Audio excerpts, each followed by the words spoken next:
Hola, en esta ocasión vamos a estar hablando sobre Kant y su filosofía. ¿Quién fue Immanuel Kant? Fue uno de los más importantes representantes de los idealistas de la Ilustración en Alemania. En el contexto histórico, Kant era conocido como el pensamiento contractualista y liberal de Locke y el cuestionamiento de la metafísica de Hume. Según Immanuel Kant, la filosofía se debía responder a tres preguntas fundamentales, las cuales eran el que puedo conocer, en la cual su filosofía establece los límites y los principios que hacen posible un conocimiento científico de todo lo que existe, los seres físicos y de la naturaleza. El que debo hacer, es que la filosofía determina los principios de las acciones del hombre y las condiciones de su libertad. Y por último, el que puedo esperar, a la filosofía que corresponde delinear el destino del ser humano y evaluar las condiciones y posibilidades de su realización. A su vez, las tres se subsumen en otra cuestión, que es el hombre, a la que responde la antropología. El propio Kant clasificó su filosofía como el idealismo trascendental y supone un punto de inflexión en la historia de la filosofía. El idealismo trascendental. Kant etiquetó el conjunto de su producción filosófica como idealismo trascendental. Lo esencial de esto es que el conocimiento humano solo puede referirse a los fenómenos y no a la noumenos. Es ilimitado, por lo tanto, es activo y personal. Defiende que la experiencia de conocer el objetivo influye sobre ese objeto.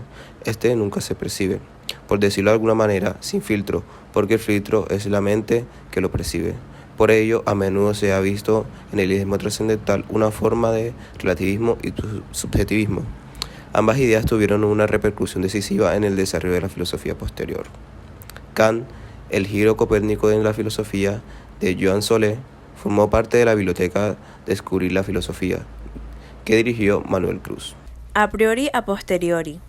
Estos términos básicos en el idioma kantiano están relacionados con la posibilidad del conocimiento y también con la moral.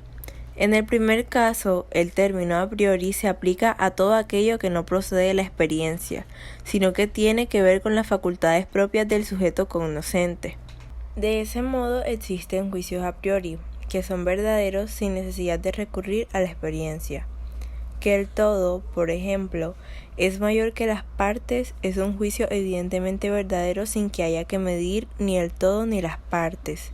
Sin embargo, existen juicios a posteriori, que solo pueden ser verdaderos si se hacen comprobaciones.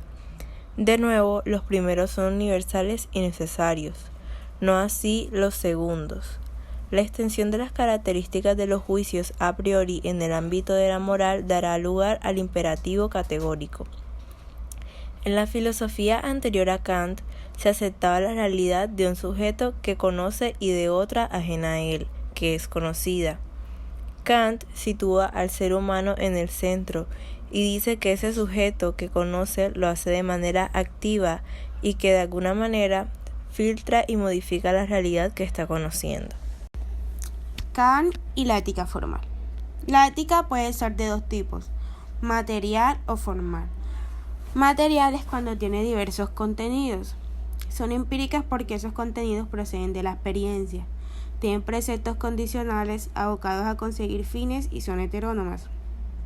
El sujeto se determina mediante leyes ajenas a sí mismo o a su propia razón.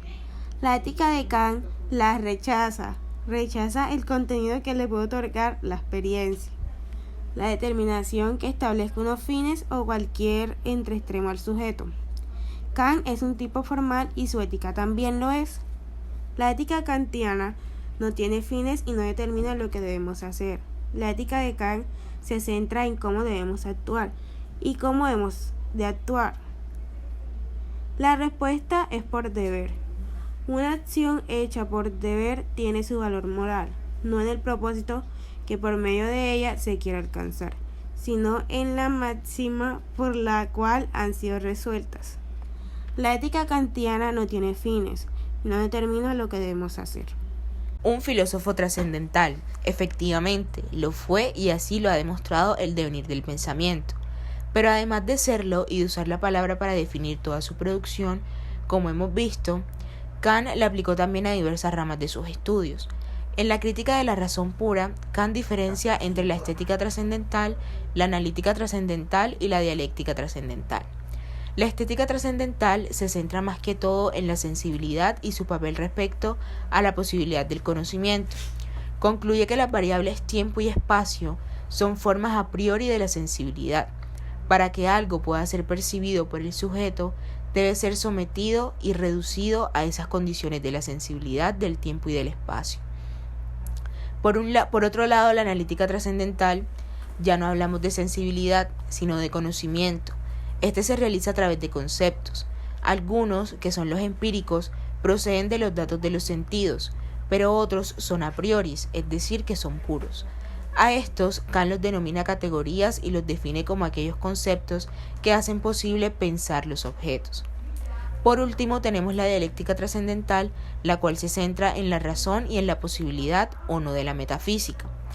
Si la razón, en su infatigable búsqueda de las causas últimas y el origen de las cosas, no es limitada, acabará entrando en el terreno de la metafísica, esto es, de nociones como el alma, el mundo o Dios.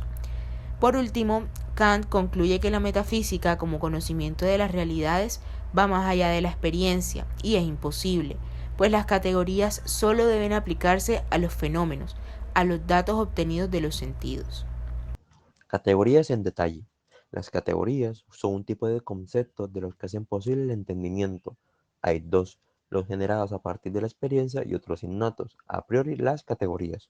Kant está muy satisfecho con este descubrimiento hasta el punto de catalogarlo. Serían 12 categorías, 3 por cada tipo de juicio, según la cantidad, unidad, pluralidad y totalidad, según la cualidad, realidad, negación y limitación, según la relación, sustancia, causa y efecto y reciprocidad, y según la modalidad, posibilidad, existencia y el juego, necesidad y contingencia. A ese cuadro de categorías elaborados a partir de la clasificación lógica de los juicios se le llama deducción metafísica de las categorías. El imperativo categórico de Kant obra de tal manera que puedes querer que tu acción se convierta en una ley universal. Ahora hablemos sobre la percepción de Dios según Kant.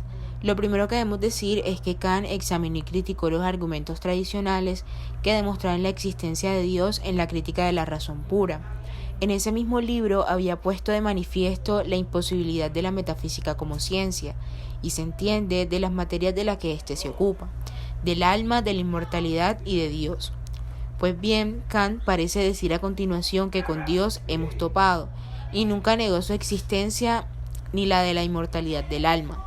Sostuvo que ambos conceptos no son cognoscibles por la razón teórica, pero que se imponen en la razón práctica como postulados, es decir, como algo indemostrable, pero necesario para la moral. En el caso de Dios, entiende que una separación tan grande entre el ser y el deber ser como la que aqueja este mundo hace necesaria la existencia de Dios como una entidad en la que el ser y deber ser se unifican por fin en una unión perfecta de virtud y felicidad.